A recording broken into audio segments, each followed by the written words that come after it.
diye eşittim üzgündü. Belki de yanlıştı, belki de düzgündü. Ben bildiğime göre artık ne gündü.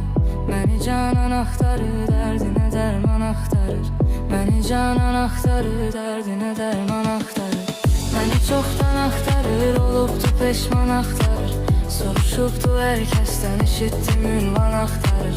Beni çoxdan axtarır, olubdu peşman axtarır. Soruşubdu hər kəsdən, eşitdim ünvan axtarır.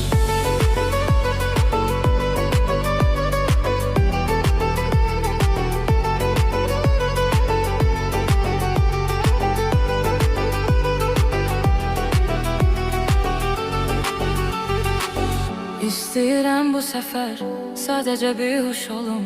Səmada qanatlanım, səmaya məxsus olum. Gözlərimdən gülürəm, bu yerdə meyxoş olum. Beynim duman axtarır, dərdinə dərman axtarır. Beynim duman axtarır, dərdinə dərman axtarır. Məni çoxdan axtarır, olubdu peşman axtarır. Soruşubdu hər kəsdən, eşitdim ünvan axtarır. Məni çoxdan axtarır, olubdu peşman axtarır. Soruşubdu hər kəsdən, eşitdim ünvan axtarır.